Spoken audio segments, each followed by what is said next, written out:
Hi, this is Abby Caro, and welcome to the Hardcore Soft Skills podcast, where you learn new skills with the help of experts. Making teams, especially tech teams, work together effectively may not be something that just happens naturally. Sometimes it requires some coaching. In the world of adopting agile ways of working, agile coaches are a key part of an organization to help those teams eventually manage themselves and succeed. I have been an agile coach, and let me tell you, every team has its own unique challenges and successes. My guest today is a longtime agile coach, and many of us in this field seek for his advice to help us improve. Bob Galen is an agile methodologist, practitioner, and coach.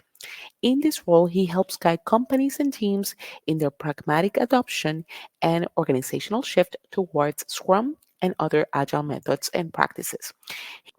He's published a few Agile related books, including Extraordinarily Badass Agile Coaching, The Journey from Beginner to Mastery and Beyond.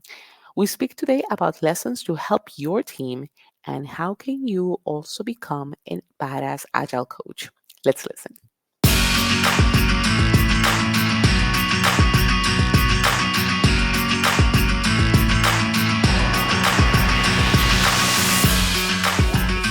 Perfect. Well, welcome, Bob, to the podcast today. Thank you, Yadi. I appreciate, and I hope I'm pronouncing your name right. But I appreciate the invitation. So I'm looking forward to our conversation. Yes, you are pronouncing it right, and yeah. So I'm a fan of your content, and also I was you were so gracious to provide one of the coming to speak in one of the events, Tampa Bay Agile, that where you were able, and I hear you do that a lot in terms of coming into different events and offering your expertise. So this is great, and I want to talk to you a lot about agile coaching specifically. Me being kind of a agile coaching in building my skills, and I want to Yep, learn more. And sure. also for the audience too, because a lot of our audience members, they're either in IT or project management. Yep. And I feel like they're, even if they're not necessarily agile coaches per se, they could definitely benefit from some of your insights. But before we dive into the specifics, I want to know from your what made you want to go into agile coaching, or what did you pick your particular career field? Um, I, I've written recently. I said there's two paths that I see coaches. Some coaches come in from a practitioner. So I came in from the practitioner. I was a software developer years ago, so a long time ago, and then I was a leader. And then over time, as I started playing around with agile methods early on in the late 90s, early 2000s, and then I realized as I was leading larger and larger teams, I needed to coach them. So I was coaching folks on professional development, coaching team members. I was operating as scrum master sometimes, and it really wasn't a coach. Early in agile, there wasn't a role of coach, so I was coaching, but I didn't think of it that way. And then one day, maybe around 2010 or so, I started thinking, oh, you know what? And there's a book, Lisa Adkins produced her book then. And I was like, it's not the only thing I do, but I'm an agile coach. So I came from technology or domain experience, and I moved into coaching. I think some people take the different approaches. They become a coach, and then start getting domain experience, if that makes sense. Mm-hmm. I sort of backed into it. I was doing it, and I don't know if I didn't realize I was doing it. I think that was a good. I like my, I like my journey because it's sort of I wasn't intending to be a coach, so maybe I'm the accidental agile coach or something like that. Wonderful. And let's clarify first to make sure that what is agile coaching, because it's different from, let's say, executive coaching. So could you describe what is agile coaching? I mean, what I would recommend everyone does is search for something called the Agile Coaching Growth Wheel, all one word, and it's agilecoachinggrowthwheel.org. And what you'll see is a circle. And what it represents is all of the skills or competencies. So it's a wheel that identifies coaching competencies for agile coaches. Now, everyone, don't get caught up. You don't have to, in order to be an agile coach, you don't have to be strong in all of the competencies. So don't be scared. Hmm. It has quite a few competencies. But what it does do is it talks about the depth and breadth, from my point of view, of agile coaching.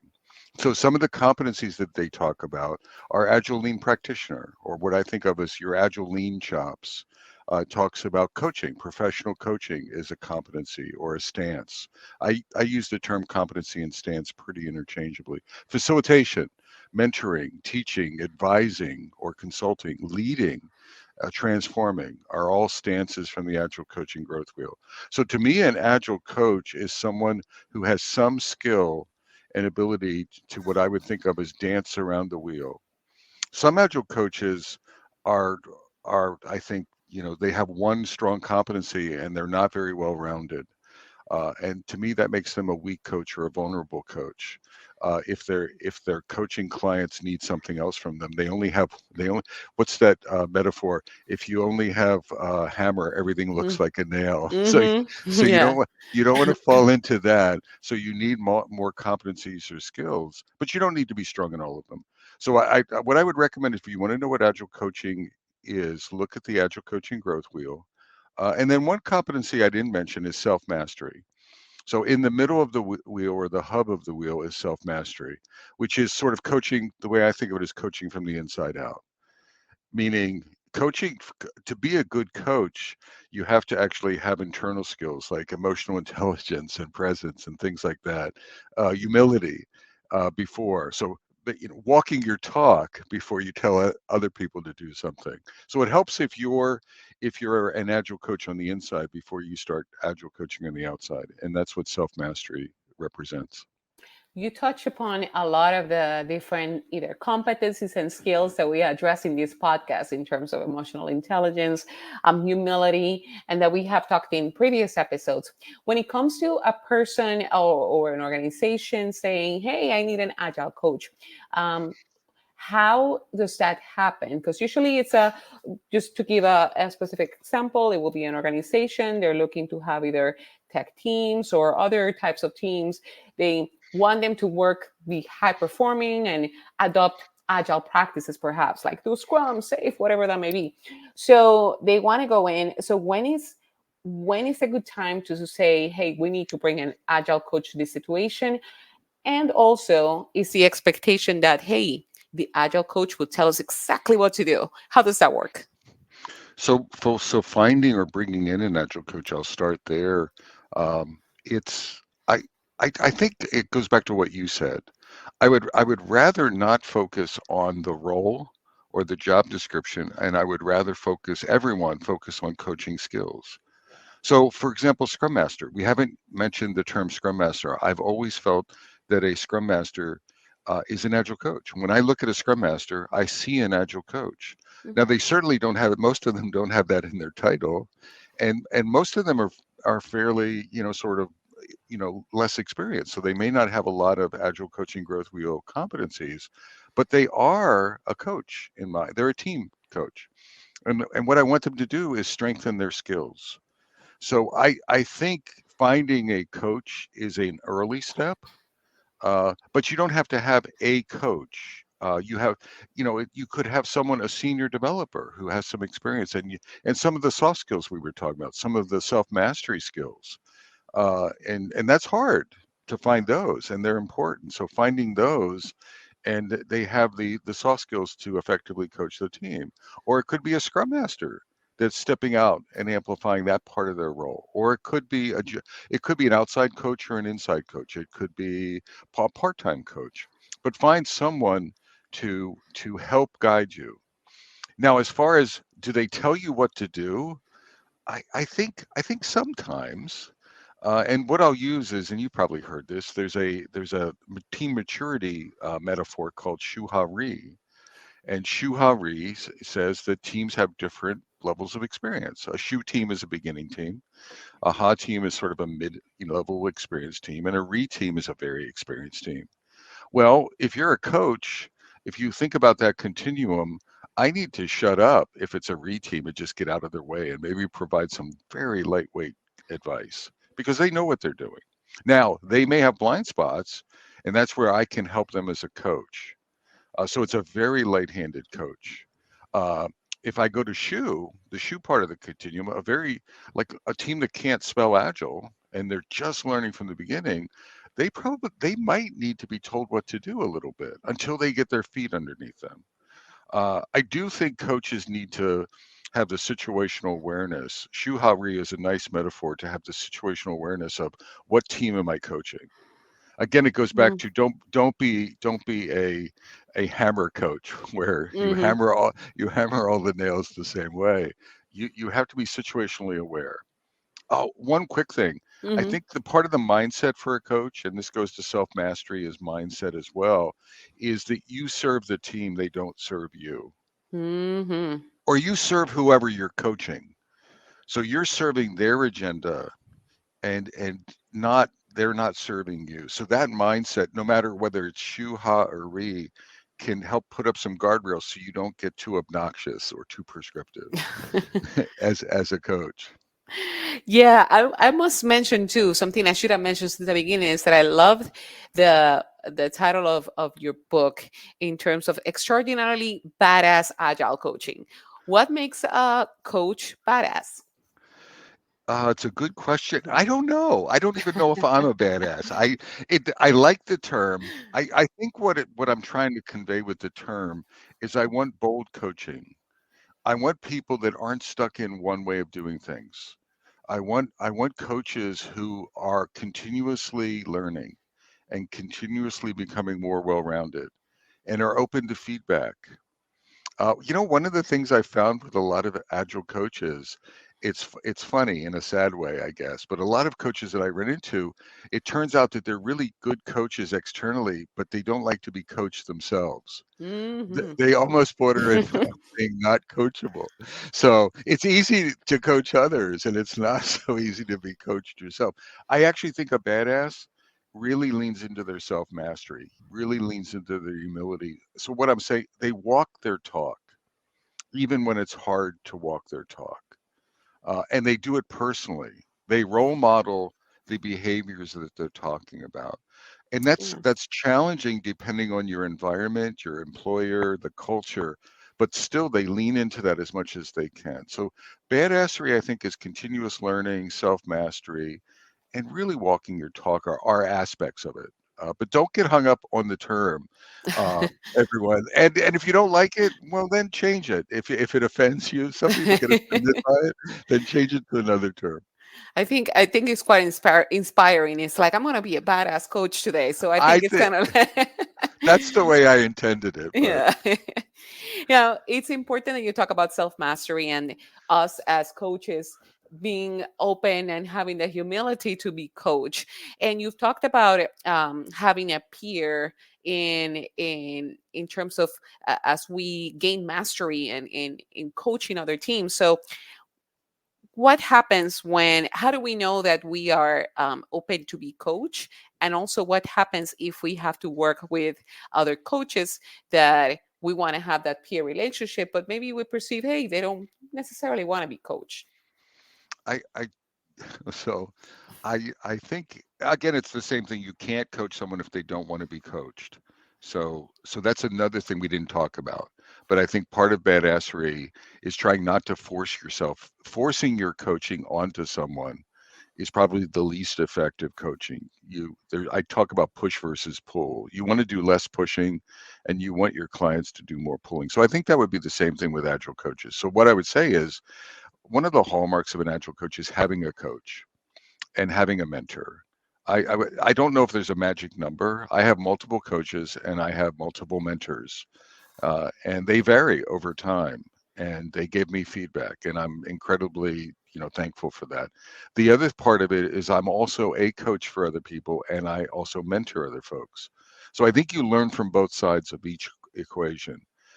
Coaching, being coached, and coaching, being a mentor, being mentored, and mentoring can really help for that. And find the right coach who will speak truth to you, Mhm. that will give you an honest view of if you're being a little stubborn or if you're a little full of if your ego is well is very healthy.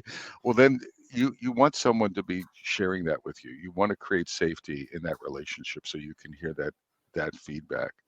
Um, this what was the second part of your question? I forget. I think Yeah, I was saying, I think you answered the question in regards of well, people who don't want to be necessarily coach. How do we go about that? So I think you've addressed in terms of the person, whoever we work with, we want to go ahead and the person has to be, eager to coach. absolutely. I think one thing real quickly is modeling. So let's say you're working with someone in a team and they don't want to be coached. Well, then ask them to coach you.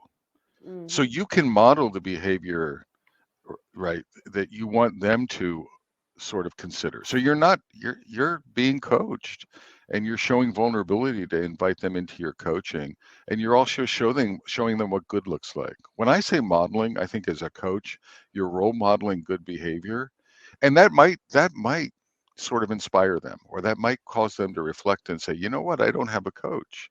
And Yadi's doing a great job of taking my feedback, and she's showing great vulnerability. Why am I not doing that? Hmm. So it might create that. So modeling can be very powerful. I Hmm. have a joke for you too, real quickly. Yes, I please. think, well, no, it's not a joke. It's a real quick. So I was a volunteer for the Scrum Alliance. They have coaching retreats, and the coaching retreat gets together about 75 coaches of various skill levels. And for I think like 3 days, we get together and they do sprints and they do projects and they work together in teams and they do research projects and things like that. And it's a Yes. pretty powerful learning experience. And I and a friend were volunteering. We were the facilitators of it, and we kicked things off. And it was full, and there were 75 raging, passionate, agile coaches, and they formed teams, and they went into the rooms and to learn and to grow and to learn from each other. And then someone ran out, and I was just resting at the front desk. Because it was a lot of work, and Hmm. someone runs out from one of the rooms, and it's like, we have a conflict, right? The coaches aren't getting along. We need we need a coach for the coaches. Yeah. And my partner and I look, and they're like, "Oh no, we haven't planned for coaches for the coaches. What are we what are we?" And I ran in. I was like I was like a fire jumper. I ran into the room, and it was a mess. And so what I'm saying is, it's a joke, but it's also, I think, a true view.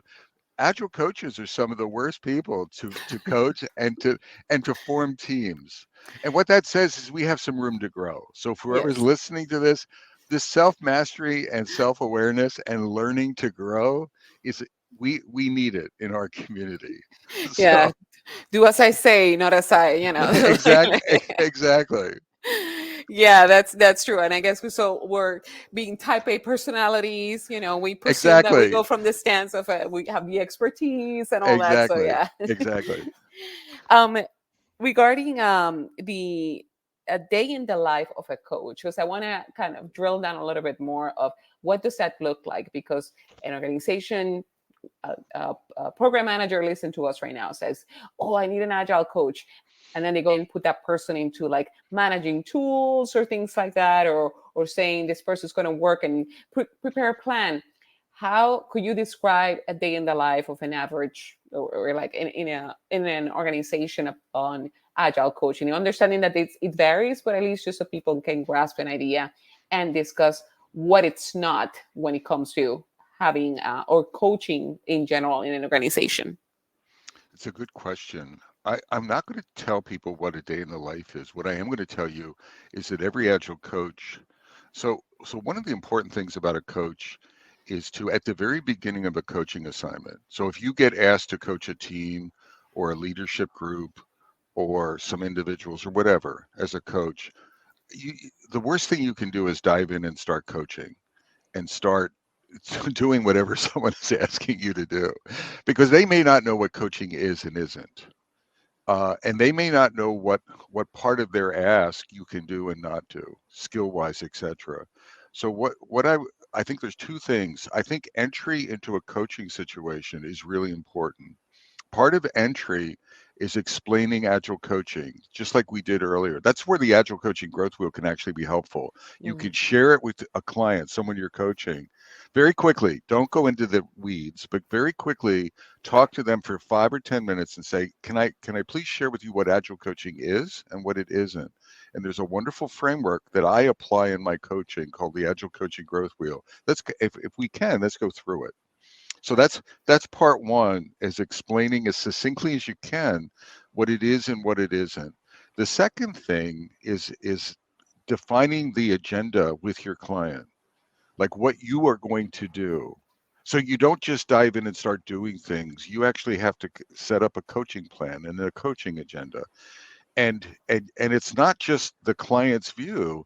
You have to merge it with your capabilities, not just your skills, but your availability could be part of it, right? Your availability, your skills, your comfort, right? All of those things, your competencies.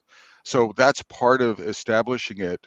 So what is agile coaching, and then what am I going to do for you, and what are we going to do together? The Mhm. other thing I would say is try not agile coaching is a collaborative activity. Most clients are going to try to delegate things to you. Mhm. Yadi, I want you to write a plan for me, Mhm. right? And I want you to write an agile transformation strategy plan for me and give it to me. Well, that's a delegation. That's a hierarchical relationship. You want to most folks try to treat agile coaches like that because they don't know better. And what you want to do is try to pivot it to your let's do that, but let's do it together. Let's co-create the strategy together. Let's co-create the outcomes we're looking for, and you and I will partner on this. So the more you can partner with your team, a scrum team, the more you can partner with anyone you're coaching, the better the outcomes are going to be. I'm not saying Mhm. you can't do individual tasks, but the major activities of coaching should be part of a plan, and then it should be co-created, in my experience. Mhm. And then you start executing. So a day in the life then is executing your plan, and then periodically check in, and you may need to pivot quite a bit. Mhm. You may need to adjust your understanding, you may need to adjust your outcomes, and then just check in with your stakeholder or stakeholders. Mhm. So don't dive in. Yeah. Establish those two things first with anyone you're coaching. Yeah, and it seems like by doing co-creation, it also helps with that adoption part of the plan because they feel Yep. like part of it, and they want to go ahead and continue making the plan happen. How do you draw on, or what do you draw on when it comes from coaching? Because I know, yeah, agile coach. Well, is it the agile principles? Is it a little bit of psychology here? So what is the foundation or concepts that you generally use when it comes to drawing to be able to coach other folks? I think one of the things, remember I talked about those two paths? People come in from a domain centric path, or they come Mm-hmm. in from an outside the domain. Mm-hmm. And there's a lot of coaches early on. I think people were coming in from technical or from the domains, like I did. But then maybe, within the last 5 to 8 years, a lot of folks have been diving into Agile because it's growing. Folks come in, take a Scrum Master class, and they become a Scrum Master, but they have a healthcare background or a teaching background, etc. Uh, and one of the problems with that, I mean, you can do that, but you really need to shore up your agile lean practitioner. I think as a foundation, there's two foundations for any agile coach. Self mastery is a foundation, your Mm-hmm. self awareness, right, your inside out, and then your agile lean chops is a foundation. And if you're weak on either one of those, you really need to strengthen those up. So that's what I need when I'm coaching, because I mean I've been practicing agile for many years. Mm-hmm.